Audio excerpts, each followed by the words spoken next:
ॿ चारि नयूं ॻाल्हियूं थियूं आहिनि हैरत अंगेज़ तौर ते। ख़ासि तौर ते असां जीअं सिंधवाणनि खे चवंदा आहिनि त बाबा हलकड़ा छोकिरा आहिनि, ॿार आहिनि, वात ॻाढ़ा छोकिरा आहिनि, पर इन्हनि वात ॻाढ़नि छोकिरनि एॾो ज़ब्त जो मुज़ाहिरो कयो सभिनी सियासी धुरियुनि। वकील सॼी सिंध में इहो आहे वकीलनि धरणो आयो, वकीलनि धरणो आयो।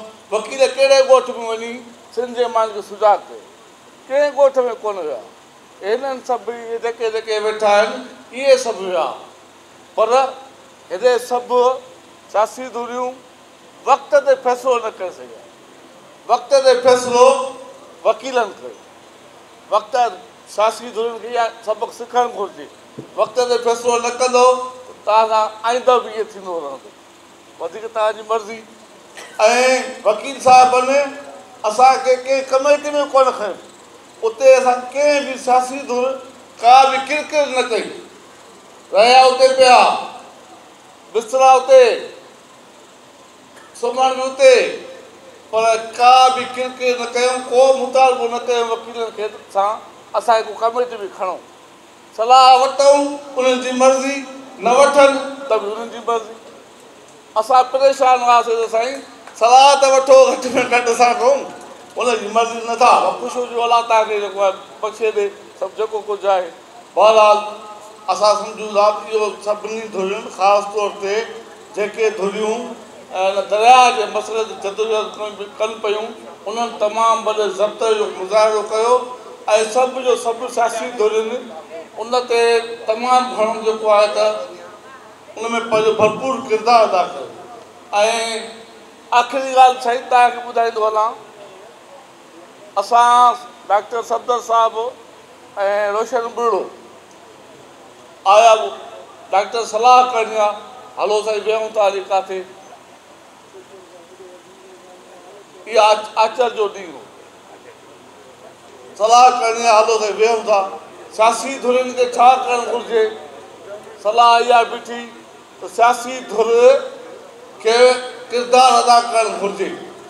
कीअं कयूं? बाबा हिकिड़ो ॾींहुं छॾे ॿिए ॾींहं ते हड़ताल जो सॾु ॾियूं कॉर्पोरेट फार्मिंग ते, छाकाणि त इहो धरणो सिंध हुकूमत जे ख़िलाफ़ु त हुयो ई कोन। इहो धरणो हुयो ई पंजाब जे ख़िलाफ़ु। पंजाब ते तव्हां सॼो साल वियो, सिंध हुकूमत खे छा थिया? वधि में मथां दॿ मिलंदा, दड़को मिलंदा। सिंध हुकूमत ते दवा कीअं विझूं? सलाह बीठी।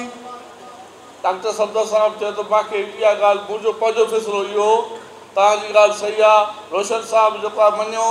पोइ डॉक्टर साहिबु वरी साईं ज़ैन शाह सां ॻाल्हायो।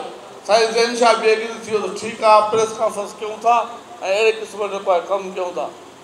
रुॻो इहो थियो त सफदर साहिबु चयो मूंखे राति छॾियो, ऐं साईं सतरदीन शाह सां फ़ोन ते ॻाल्हि ॿोल करे इनखे फाइनल कंदासीं। सुबुह असां उथियासीं मस निंड मां त ख़बर पई त CCI जो इजलास जेको 2 तारीख़ ते सॾाए वियो, उहो हंगामी तौर ते उन घुरायो। भला इहा ॻाल्हि को उन्हनि खे ख़बर पइजी वई त सियासी धुरियूं हाणे मुतहरिक थियनि थियूं कंहिं न कंहिं नमूने सां, या का ॻाल्हि असांजी लीक थी वई। बहरहाल फ़ोनुनि ते ॻाल्हि त थिए पई। थी सघे थो मां सम्झां थो त हुकूमत न पई चाहे त सियासी धुरियूं हिन में फ़ैसिला कोन किरदारु अदा कनि। इहा हक़ीक़त अथव। वधीक सियासी धुरियुनि जी मर्ज़ी। 9 तारीख़ जे कॾहिं मुशावरती काउंसिल जे इजलास में साईं ज़ैन शाह सॾु ॾिए हा, जंहिंमें डॉक्टर सफदर साहिबु वेठो। ऐं सम्झां थो पियो त उहो वक़्ताइतो फ़ैसिलो थिए हा। हक़ीक़त इहा आहे त सियासी धुरियुनि वक़्ताइतो फ़ैसिलो न कयो। वकील साहिबनि जुरत हिमत करे वक़्ताइतो फ़ैसिलो कयो। फतह जा मालिक बि आहिनि, इहे सभु हाणे सियासी धुरियूं तनक़ीद थियूं कनि त हीउ सही फ़ैसिलो न आहे, न हूंदो। फतह शिकस्त जा मालिक वकील आहिनि, असां रुॻो मददगार हुयासीं। हिकिड़ी ॻाल्हि इहा। ॿी ॻाल्हि इहो तइ थी वियो आहे साईं, सिंध में इहा ॻाल्हि तइ थी वई आहे त सिंध पंजाब खां सवाइ ज़िंदा रही सघे थो, पर पंजाब सिंध खां सवाइ ज़िंदा नथो रही सघे। इहा ॻाल्हि 12 ॾींहंनि जे धरणनि इहो साबित कयो आहे, सिंध जे माण्हुनि जाॾो, दुनिया जाॾो, त पंजाब जेको आहे हुनजो सॼो ज़िंदगी जो वहिंवार उहो सिंध ते आहे। सिंध एतिरा हज़ारे साल जेको आहे पंजाब खां सवाइ ज़िंदा रही सघे थी। पंजाब 12 ॾींहंनि जी दॿ नथो चले सघे। सो 12 ॾींहंनि जी दॿई आहे। तंहिंजे करे सिंध जे माण्हुनि खे ख़ासि तौर ते जेके हाणे सभु साराइनि था कुंवारी लाड़े झंडे खे, सियासी धुरनि खे टाइम न वञणु घुरिजे। डॉक्टर सफदर साहिबु साईं तव्हां मीटिंग घुराए, ख़बर न आहे तव्हांजी जलसनि खां जलसा भली सुठी ॻाल्हि आहे। हाणे सिधो गरम थी वई अथव, हाणे वरी तव्हां रोड कछण शुरू कंदव, वकील वरी को न को फ़ैसिलो करे वरी अची वेही रहंदव।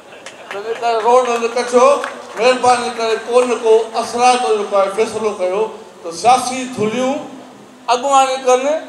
उहा शइ क़ौम जे फ़ाइदे में हूंदी। वकीलनि खे छा आहे, हुनजो न कोई ॻाल्हि सां वास्तो न वड़ो, पोइ कोर्ट वञनि, फी वठंदा, अलाह अलाह केस लाइ सुम्हिया पिया हूंदा, हुननि खे इन ॻाल्हि सां आहे ई कोन। उते विड़ी पिया पाण में त भाउ हिकिड़ो चवनि त असां हर सुख में हर हाल में पीर हज़रत रज़ाक साहिब सां मिलूं, हिकिड़ा चवनि न मिलंदासीं, हिकिड़ा चवनि त भई इन सां न मिलंदव उथंदासीं न। बाबा उथंदा न, फ़ैसिलो थी वियो आहे, वरी गिरबिड़ थी आहे साईं। बहरहाल सियासी धुरियूं किरदारु वक़्त ते असराइतो जेको किरदारु अदा कयो। अवाम खे सुजाग तव्हां कयो। हुकुमरान हाणे सॼी सिंध वञो त वकील साईं, वकील वकील वकील, अलाए केरु वकील, कंहिं ॻोठ में विया ई न आहिनि, पर वकील सॼी सिंध जे नंढे वॾे ॻोठ में हज़ारे हज़ारे जेको आहे माण्हू कागज़ गजायूं कयूं, पर उन्हनि जो हाणे नालो निशानी कोन्हे वकील वकील। पर हिननि बर्दाश्त कयो आहे, हिननि सियासी धुरियुनि सभिनी बर्दाश्त कयो आहे।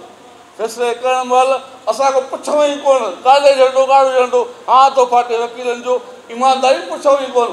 त हे फ़ैसिलो कयूं था तव्हांखे मंज़ूरु आहे, ईअं बि न पुछूं, पर त बि असांजी वकील साहिब जूं आमना सदक सां सिंध फतेह हासिल कई आहे। सिंध खे इहो सबक़ु मिलियो आहे, सिंध खे इहा ॼाणी वई आहे, सिंध खे ख़बर पइजी वई आहे त पंजाब असां खां सवाइ जीअरो नथो रही सघे। असां पंजाब खां सवाइ जीअरा रही सघूं था, न फ़क़ति जीअरा रही सघूं था पर ख़ुशहाल बि थी सघूं था। इहो सबक़ु असां लाइ तमामु घणो काफ़ी आहे। हीअ अदम तशदुद, अवाम जो जेका जदोजहद आहे, अवाम जी जेका शमूलियत आहे, उहा सभ खां वधीक असराती जदोजहद आहे। इहो असांखे सबक़ु मिलियो, इहो असांखे सबक़ु मिलियो ऐं यकीनी तौर ते इन सबक़ सां असां हाणे सबक़ खे यादि करे अॻिते वधंदासीं।